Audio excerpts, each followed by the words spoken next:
to Sportsnet Lakers, brought to you by your Toyota dealers who make it easy. I'm Allie Clifton alongside Mike Bresnahan. James Worthy, he has made it back the man of all the duties. Back in the saddle. Yes, sir. How's everybody? You've had a busy day. It was a busy weekend. Yeah. We all got to have a little reunion with Pat Riley, getting his Nice. statue. It was a beautiful ceremony, beautiful dinner last night, and a ceremony today, only to end up with just getting our asses kicked, Yeah. unfortunately. Yeah. Tough one, James. No doubt about it. I mean, the Lakers, the offense was never in sync, Allie. And one of these days, you and I will be invited to the same parties that James Worthy gets invited to. I'm going to get my earpiece in a second. But until then, we're just us, Allie. I'm hopeful we get to talk a lot about the festivities and the celebrations of Pat Riley and the statue unveiling that we did show before the game today, because it looked awesome. Yeah. Obviously wonderful. I think we'd much better talk about all that than... We do. We had a Boston massacre back in 1985, and it's just like a repeat of it. Yeah, it was tough, James, because, I mean, there's a couple things you can point to. The Lakers, only 18 assists as a team. Yeah. Not a lot of good ball movement tonight. Obviously, a really low point total, especially in today's NBA. Credit the Boston defense. Yeah. I mean, that is an absolutely sweltering defense. I'm not choosing the right word, but it's going to get on you. It's going to make you sweat. It's going to make you work.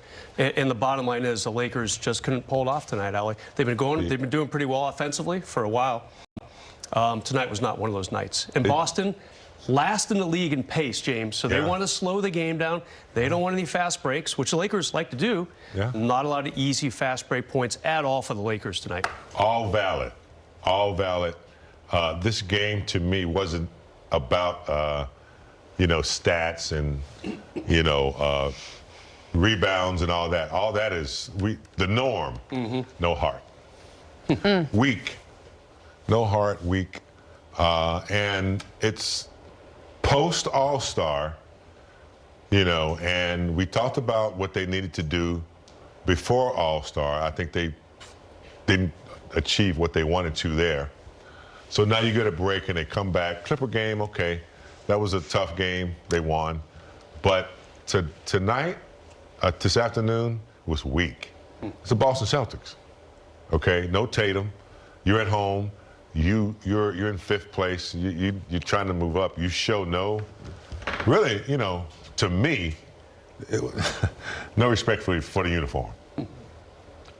Okay, when you come out and you get out rebounded, offensive rebound after offensive rebound, Pritchard, Jaylen Brown, you can sniff out weakness. Okay, when you do that, you can just dominate. That's what they did. Offensive rebounds, they've got to decide who they want to be. Because right now, I'm not sure. They're a good team. I'm not taking that away from them. They're a good team. They got a lot of offensive power. But until they decide, I'm a little biased because it's the Celtics. Right.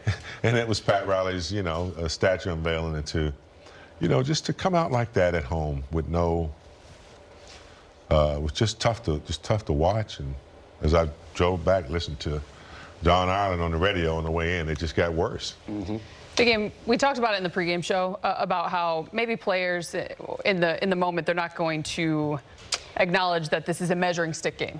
But you kind of make a point where, you're up against the #2 team in the East who has been playing very well. 7 or 8 games, I think they won. Coming into a season they called the gap year. Not a lot of expectations because of that without Jason Tatum. But you look at the way, to your point, of the heart, the hustle, the energy, the effort, et cetera, right? You got 26 games left on the season. You look at this one. Only 3 of their 22 losses on the season have been below 10 points. What are you kind of thinking right now of what can be achieved, what needs to be accomplished during this sprint and this stretch run to the finish line when you look at a game like this and where you need to get to if you want to make noise in the postseason? Yeah, they almost put, us or me in a position where I don't know. Because we've been waiting and we've seen potential. They're good in the clutch. Last 3 or 4 minutes, the defense is good. So they get leads. So why can't they hang on to those leads? But they really got to show some collective pissed off. you know, collectively. They got to have a meeting where, you know, who are we? You know, we are not meeting force with force until they decide, Allie, that they're going to defend and not give up offensive rebounds and not get outworked and out-muscled. Jaylen Brown and Pritchard, they felt it. They just said, look, we know they're not a little soft today. And so that's where we stand. If they don't decide to turn it around, if Rui and Ayton and these guys don't decide that they are going to be enforcers and change the narrative, then this is what we're going to get, unfortunately. When you look at the Celtics, though, a lot of contributions. You mentioned Jaylen Brown. You mentioned Peyton Pritchard. Obviously, Jaylen Brown coming off his 6th career triple-double the other night against the Warriors. He had 32, 8, and 7 tonight. Peyton Pritchard, he's been better off the bench this season. He is in his sweet spot than he has been as a starter. He puts up a 30 ball himself, 4 boards, 8 assists, 6 of 9 from deep. But to your point, the mentality was just different. Yeah. And who's the, I'm sorry, not Vujicic, but the other center, Nato? Keita. Yeah. Yep. What is it, 12, 14 rebounds, just offensive rebounds after rebound and just getting pushed around. That's what pisses me off the most, when you're getting pushed around and then when, you know, as a player, when you kind of know you're defeated, I've done this before, when I've known I've defeated, you start to complain. Then you start to, you know, bitch and moan and you know, start looking at the referees. And meanwhile, Boston, they see that. So the Lakers got to decide. You know, they got to decide. You know, we've been waiting long enough. They're healthy, even without, you know, being healthy. They got to decide who they are. Boston's won a championship. They don't have Tatum. They made some trades, but they still have that championship, you know, banner, that mentality. Regardless of who's stepping up. And so they stepped up and just pushed, you know, and taunted and did whatever they wanted to do to the Lakers. So they got to decide. The Lakers got caught. They got caught in that spot where threes not falling, shots not falling, Boston's just pushing you around. Now you're going to start complaining, which really, you know, takes you away from what you're supposed to be doing. And so it wasn't pretty at all, not from the beginning. So, and this is a home game on a Sunday, on a big event. I don't know if they understand the history. Not these guys. I don't know if they get it. This is Boston Celtics and the Lakers at home. Yeah, they got to figure it out. Not only for Boston, they got to figure it out for the next few games, the next schedule coming up, because everybody else is watching. And if they're getting the same, you know, the same answers that I think I have, they're going to be saying, yeah, we can do it too. So yeah, they've gotten themselves. And I hate to be so critical, but this is who they are right now. We don't know. Yeah, James. I mean, Pat Riley said before the game in his speech before his trophy presentation, which turned out to be the best hour plus of the afternoon, that's for sure. He said, hey, when it comes time to kick some ass, you do it. And now we're still about a week away from March, so this is not that time. You know, this is not mid-April or late May or even June, obviously, James. You had plenty of experience in the playoff months. But yeah, the Lakers are not playing well at home. They're now 16-11 at home. That's not a real strong record. Allie, like you alluded to, when they lose big. You know, when they win, it's exciting, it's fun. They have some nice W's in the season. They're in a much better spot than I thought they would be in at this point in the season, especially with all the injuries.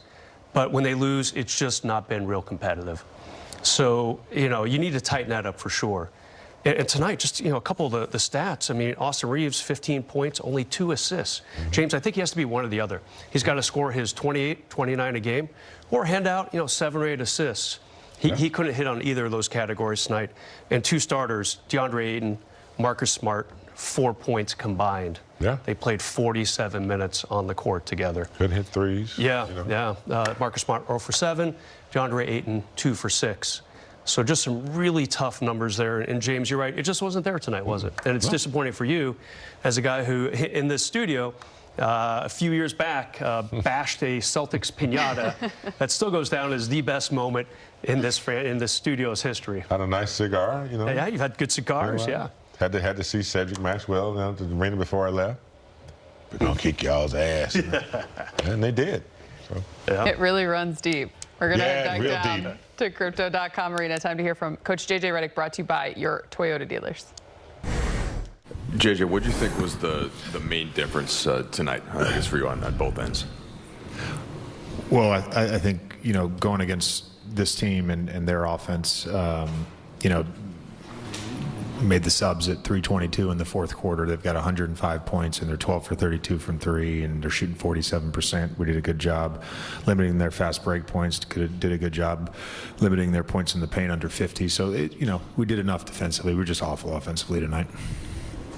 And just on the offense, with teams that play with kind of a deep drop in ball pressure, what isn't happening in certain games like tonight, and what needs to get better with the offense there? Yeah, I mean, there were opportunities, I think, to put more pressure on the rim. Particularly in the first half, we took 11 non-paint twos. We were 13 for 29 on paint twos, non-rim paint twos. So, that's not normally what we shoot. And then got some good looks from three. We didn't knock them down. So just, you got to make shots in this league. Took care of the basketball. The one thing I think a lot of times when teams are in that deeper drop versus, all our guys that play pick and roll, it kind of puts you a little bit in a bind of not having the obvious choice to pass, if that makes sense. So we just got to do a better job of just, finding guys and moving the ball. JJ, excuse me, along those lines, when it comes to passing, coaches always talk about trusting the pass and trusting yourself. Is that something where, this group has played 12 games together now, that trust just hasn't maybe fully developed, and particularly against a defense like this that's kind of forcing into those types of decisions? Did you see any maybe trickle down from that? Yeah, sure. I mean, that's, again, it's something we talk about all the time. We're a better basketball team. We win more games when we have more potential assists and get more assists. Did you feel like the passing in general tonight, the activity and the pop was there, or was it their defense, or was it mentality, you think, from the way you guys attacked? We just didn't do it enough, yeah. Pritchard outscored everyone on your team not named LeBron, Luka, and Austin single-handedly. It seemed like a lot of those makes were generally somebody's going to be the leading scorer of the game. All the guys, not those three. So 29 points for all the other players. Yeah, 30 for him. That's what you're saying. He had a great game. Yeah, so I've seen some high degree of difficulty shots he was making, but it was a tip your hat type of. Yeah, I mean, look, anytime you play these guys, we did such a poor job in Boston of limiting their catch and shoot threes, and I think that's where you talk about the personnel and how good Jaylen Brown has been and how good Peyton Pritchard's been. Really, where this team kills you is when they can get you in the blender and take catch and shoot threes, and they can shoot 51 of them, and they're going to make 20. They're that good. So trying to limit that is, I think, the biggest thing when you play these guys, and you have to be willing to live with contested off the dribble jumpers, and Pritchard made a lot of them tonight. I think he played a great game. Hey, JJ, you mentioned that you did like the defense, or at least that was an acceptable level of defense. What about the defense tonight do you feel like was better compared to when you played Friday night? I played Friday night. I don't know how to answer that question. I think we did a really good job of containing the basketball and forcing tough shots. I don't even remember what happened Friday night, to be honest with you, so I can't compare it. Yeah. JJ, you mentioned their drop as something that maybe kind of slowed you guys down. I think it was the Phoenix game to start December. I could be wrong, but that feels like one of the first times you saw a heavy amount of team playing drop. How you felt the process was for you guys offensively against drop defense from that game up till this game, before this game rather? Yeah, I mean, it's there's Portland does it, Phoenix does it, San Antonio does it. Again, we've generated good shots. Again, I think it comes down to just settling for those non-paint twos in the first half, and then the second half we just didn't make shots. JJ, you guys got 3 technicals for arguing calls. At one point, you jumped and grabbed the net to try to explain what you saw on a Keita goaltend. What explanations did they give you on any of that stuff? And then also, did you feel like, complaining to the officials took you guys out of possessions at times tonight? There was maybe one possession. I don't, in the first half, I thought we did a better job in the second half, despite my technical. Yeah, I mean, they missed a blatant LeBron layup that was goaltended off the backboard, and Keita stuck his entire. I can't jump that high, so he stuck his entire hand through the rim, not just grabbed the net, but like stuck it through the cylinder. So that's typically a goaltend. Not tonight, obviously, and they recognized that he did that, and they said that's not a goaltend. So I'll get some clarification on the rule of that, because honestly that's a great way to defend floaters. That was definitely a goaltend. Yeah. We will wait on that word later on. But for now, let's check out the highlight of this one. In case you missed. Standing behind him, nothing but respect. He did it the right way. He was tough as nails. You were prepared. Even his wife, Chris, was involved. I mean, she knew all the wives, and it was all synergy. But Rouse, he would push you to the cliff. He knew how far he could push you, and he let you just hang there till you made your decision. He gave you like some sewing thread to hang on, man. Not much, but yeah, it was all about love, and he knew how to bring all that together. Kareem from UCLA, Jamal Wilkes from UCLA, Bob McAdoo, Mitch Kupchak, James Worthy from North Carolina. He played for Adolph Rupp, and you had Magic and Jerry, so he knew how to bring all that together, and we still just as close as ever to this day. That's what's so cool awesome. about it. You could totally tell during the ceremonies today. It was a great ceremony. Yeah, it was awesome. Let's head back downtown. Austin Reeves is with Geeter. Austin, one of those nights, even JJ talked about kind of the defense doing a good enough job in terms of especially how you played Boston last time. Offensively, though, just 39%, unable to kind of get it going. What did you see on that end of the floor? Offensive end? Yeah. We missed some good looks. I think we could have done a better job in the first half playing with the pass, trying to create better looks in that first half. I thought the second half we did a good job of that. We missed some, good looks, and, they capitalized on that. But, you're going to have games where you don't shoot it well or offensively play well. You got to find other ways to keep yourself in the game. Was this one of those nights where it was just hard to find a run and get that rhythm? Yeah, I mean, you could say that. I thought they did a good job. Every time we kind of got a little bit of a little momentum, either called timeout or they had a swing of momentum back in their possession. So that's what they do. They play hard, and they can fill those moments, and they kind of shut ours off tonight. So we don't see you get too frustrated, but you got technical foul. You guys got 3 total tonight. Was it low in frustration, and what was behind that? I thought JB elbowed Marcus in the face, and I didn't say anything disrespectful. He told me I got a tech because I clapped my hands, just an offense foul. Or offensive, I think I said over and over again. I kind of walked by him, didn't turn around and say anything else.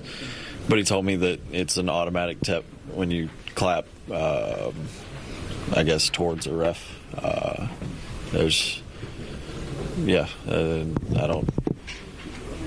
don't know. I've heard way more disrespectful things said to officials and nothing, no tech or anything. But yeah, I mean, there's a level of frustration. You want to, stand up for your teammates, but also just, I know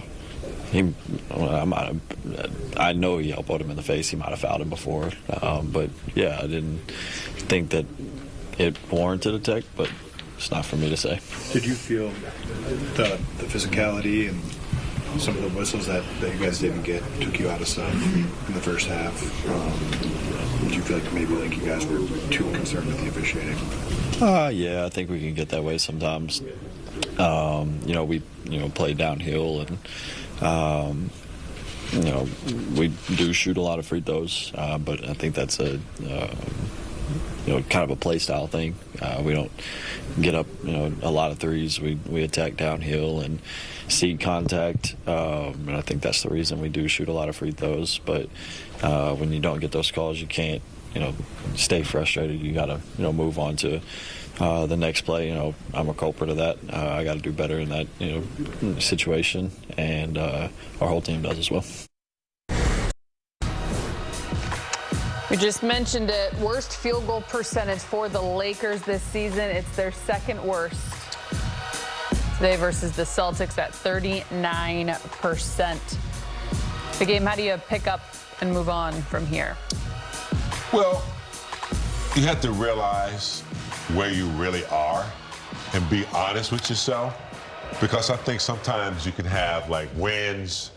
Like Jerry West used to say sometimes, you guys are winning without playing your best basketball. So they got to realize they're not playing really good. They're not playing consistent, and they look at some video and, see how they can collectively come together defensively. It's not all about, I know the coach is giving them a good game plan, but it's up to the team whether they're going to meet force with force, whether they're going to be their aggressor, whether they're going to get the loose ball, whether they're going to box out and disallow teams to, get offensive rebounds. They got to decide as a team before they go to any practice or before they look at any video.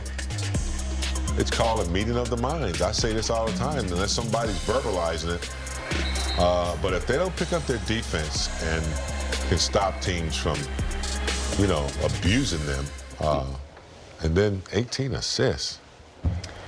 That's not Laker basketball. Yeah, the ball was not crackling tonight. It's disappointing. Yeah. It's been a disappointing last few games, win or loss, the way they've been playing. They haven't fulfilled their dream yet as far as, their identity. It's who they want to be.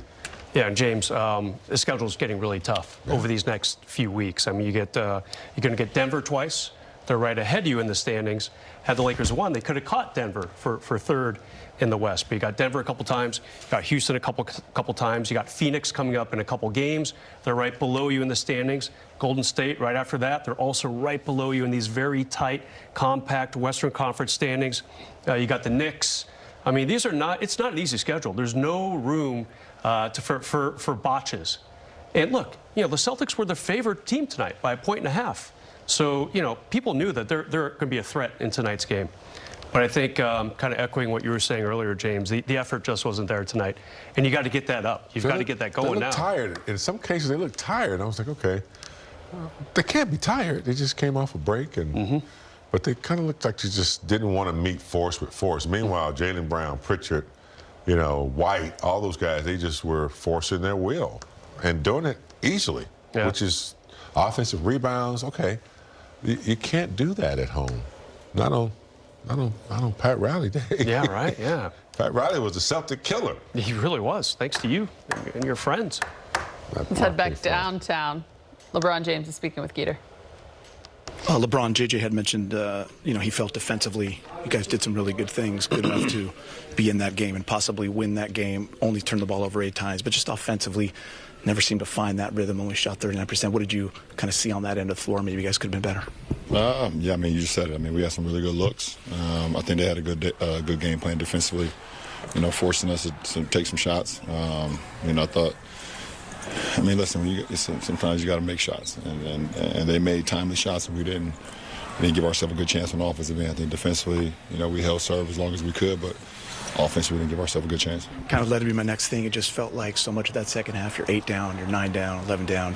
We're always used to seeing you get that run. Yeah. Was that just part of it, just not hitting that shot? We never hit that run. We never hit that run. We never made that one shot where it felt like, this is the time. When we got down 6 or whatever, they found a way to make a shot or found a way to get fouled and kind of change the momentum, change the rhythm again. So, were you able to peek your head out during Riles' celebration? Yeah, absolutely. I got out there for a little bit, sat on the bench during halftime before our meeting, and listen, one of the all-time greats to ever been a part of this league. Not only, player, coach, executive, front office, everything. Obviously, what he did here for the Lakers organization in the '80s goes without saying, and rightfully so. you know, him having a statue outside his building. You know, obviously I spent 4 years with him. Got the utmost respect for him, for his family and everything. So it's pretty cool. Pat said he wishes you nothing but the best, but he does selfishly wonder what could have been if you were in Miami another 4 or 6 years. Yeah. Do you ever, now that you have that time past 12 years since you played for the Heat, have you looked back at what maybe could have been, or like, are you fully think it was the right decision to go there 4 years, 2 championships, 4 trips to the final? Well, I never said I'm going to go there 4 years and decide to go that's just how the cards was played. But yeah, it's human nature to look back and say, okay, what could have been? But you know, that's part of life. You know, I thought the 4 years that we had was great. Obviously, we was able to pick up 2 chips. We lost 2 of them, unfortunately. But a lot of great memories, a lot of great time there, and it would have been interesting to see what could have happened. I also would have never gave myself, was that at the end of 7, 11, I wouldn't have gave myself another 12 years to be playing this game either. So that's another story. LeBron, you always have the 2 championships there, but how do you kind of contextualize what Pat meant to you for your career? For my career, you know, I don't think it's just Pat. I mean, obviously, I think it's just the whole Heat organization. Obviously, you know, went down there with the only goal and the only mindset that I had was to win the championship. I felt like I couldn't do it in my first stint in Cleveland. Tried. I just didn't feel like it was going to be possible. So I needed to figure out my own path and accomplish some goals that I had. I felt like going down there, they had did it. You know, in 06, so like not even 4 years removed.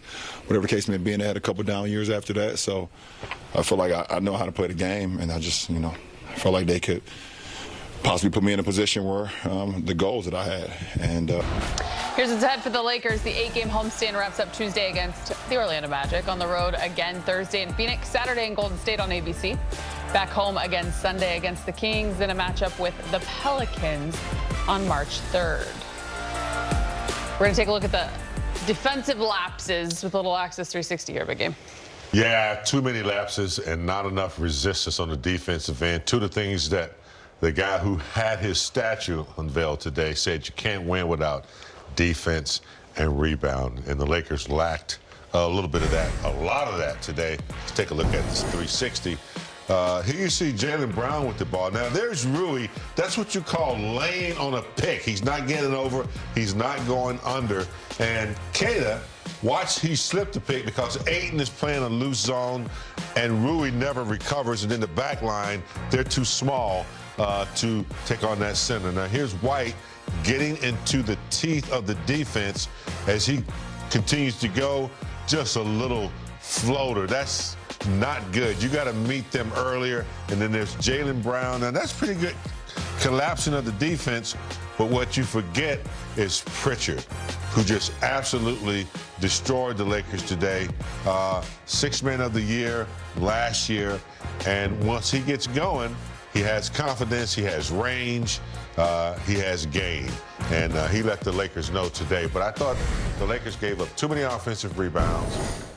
You know, 18 assists. The ball wasn't popping. Not enough from Ayton or Rui. They got lost in you know, it just wasn't the type of game that I expected when you play the Celtics. Now, I know they missed some shots, and yeah, you're going to miss some shots. But when you're not making shots, that's when your defense and other things kind of hold you up. And it's not happening right now with them. So they got a lot to figure out here in these next, 26 games now? Yeah. Good breakdown of the breakdowns. No doubt about it. All right, with that, enough about the game. Let's focus on the good times. Riley, the 8th Laker overall honored with a statue is intentionally placed between the statues of Showtime legends Magic Johnson and Kareem. Coach, some amazing words, your speech. You talked about the day you were told, how you fell to your knees and the emotions, and now you're finally here to see the unveiling, all of your family and friends. Can you put it into words? Well, I can finally go to sleep tonight. I haven't slept for about a week, but the anxiety and looking forward to this. I was born in Schenectady, New York, okay, and I never thought that kid from Schenectady, New York was going to be right there in this, you know, plaza of stars with the great greats that I know personally, all of them, and so I'm just so honored that it happened. You know, I was fortunate enough to grow up during the Showtime era, so you were my coach, that was my team. What made this group so special? Because I loved what you said about it wasn't about me. No. It was about all of us. Well, the talent was obvious. In my career, I have coached or played with over 30 Hall of Famers. And so I rode in here on the shoulders of giants, and they planted me right there. So that team was talented. As I said, they were tough, and they were together. And they had a goal, and their goal was to win every year. And when we didn't win every year, it motivated us even more to come back harder the next year. In that decade, there was 9 trips to the finals in 12 years, 7 and 9 in my coaching career, 9 and 11, and we did nothing but win and fill up the forum with happiness and joy and spirit. Big game. You deserve to share your thoughts from today. We had to do it on the top with the game. And oh, man, what a day, though. You know, it's been long coming, in my opinion, that the architect of Showtime, Pat Riley, would get a statue here after winning, I think, 4 championships. Yeah. One as a player. In 1972, he was on that team that won 33 in a row, and really was the guy that really spearheaded the success in the 80s. He was so good at his job that they gave him the statue. He was all about preparation. He was really good at recognizing personalities. He knew how to push people almost to the edge, brutally honest, and to the point where you just wanted to fight him sometime. But he knew how to get it out of us. He pushed us to the limit. He knew we were great. He knew we were great before we were great. And he just pulled it out of us. And so well-deserved. He and his beautiful wife, Chris, I think over 50 years, Brad's been together. And, you know, for what he's done for this organization, well done. Yeah, and Shaq told a great story via video when he was in Miami, and he was chasing Pat down, literally running after him because he was mad at him. Pat turned around and stood his ground and said, all right, come after me. And Shaq realized, oh, Pat Riley is not a guy to be messed with. And he really admired the fact that Pat, who's almost a foot shorter than Shaq, right, stood his ground and said, go ahead, Shaq. You tell me, and I'm going to listen. I'm going to fire right back at you. So he also, Shaq went at him for something, and then the next day, Shaq was in Phoenix. Yeah. that too. That was the best. That was good. Final thoughts. Luka, 25. Much below his average. I will say that, big game, in a big game. Yeah, because there was a tough defense that, you know, that's tougher than most of the defense we've been seeing. They just wouldn't allow him to get his sweet spots. And when he did, he was, you know, he met some resistance. So you're going to have off nights. You can't expect Luka to carry the weight every night with the scoring, but I give the Celtics a little credit with the defense they played. I think that's the point there, too, of the out of rhythm offensively, the pressure that they're able to apply, despite just 7 turnovers for the Lakers. It's the physicality and pressure that they apply. Yeah, I mean, the shocking stat of the night, Luka only 3 assists. I mean, this is a guy who routinely flirts with that triple-double James, and this wasn't the case. You got the suffocating Celtics defense. Lakers just couldn't handle it, to be frank. A good first quarter, and then the game slowly got away from them, starting at the end of the second quarter, and they never could quite get it back. So we talk about moving on. Next up for the Lakers, it's the Orlando Magic. They come to town to complete the Lakers' 8-game homestand. You got the pregame starting at 6:30. Obviously, tip-off is at 7:30. The Orlando Magic. Weird team this year. An interesting team. Yeah, I thought they'd be like 2nd or 3rd in the East, you know, kind of up there with the Knicks, maybe the Sixers, if they could get everyone healthy. But Franz Wagner missed some time. He was gone over a month. They kind of been nicked up. They're barely, not only a few games over 500, but still, you know, they need to put some W's together. They're a hungry team, and the Lakers got to finish this homestand, which has literally gone over 2 weeks, almost 3 weeks, with these 8 games spread out, of course, including the All-Star break. And the Lakers need a win, too, before they go back on the road again. Yeah, for sure. But before they do anything, they need to have that meeting of the minds. Yeah. And, you know, this is a time where you do go in the video room and you look at, you know, you look at the video and you look at everything and you hold people accountable, each other. Because if they can't get over that hump, it's going to be, they can't continue to depend on their offense. Like, after a game, you can't always say, well, we had some open shots, we missed a lot of shots. But what about your, shutting down your opponents, not giving up offensive rebounds, all the other things that you need to do that they just haven't quite figured out yet? Yeah, Lakers got to stack some wins out. There's no doubt about it. And the schedule, once March rolls around, it's game, off day, game, off day, game. It seems like they have back-to-back 7 times next month, even though that's a little over-exaggeration. And James and Allie, there's the situation right there. The Spurs and Thunder, they've left the barn. Those horses are gone. They've been freed. They're going to be 1-2 in some form or fashion. So really, 3 through 7 are going to be duking it out, James. And when you see a beat-up team, an underperforming team like the Orlando Magic coming to town, you have to salt that win away and at least maintain that 5th spot in the West. So the Lakers' goal for me for the final 7 weeks here, finish top 4. And had they beaten Boston here tonight, they would have moved into a tie for 4th. But right now, on the outside looking in for that first round home court series, got to try to improve that down the stretch here, Allie. I think that's the biggest telling thing is going into the pregame show, we saw the result of the Warriors-Denver game, and you were a half a game out. Yep. And with the loss like today, find yourself back in the same spot. Yep. Yeah, and you have to guard your yard. Yeah, especially when the Celtics come into town. You never let that happen. Never. All big game wants is better defense. Yes. That is it. That's what I take away from this post-game show for Big Game Bread. Trudell Keeter, I'm Allie. Thanks for watching. We'll see you on Tuesday.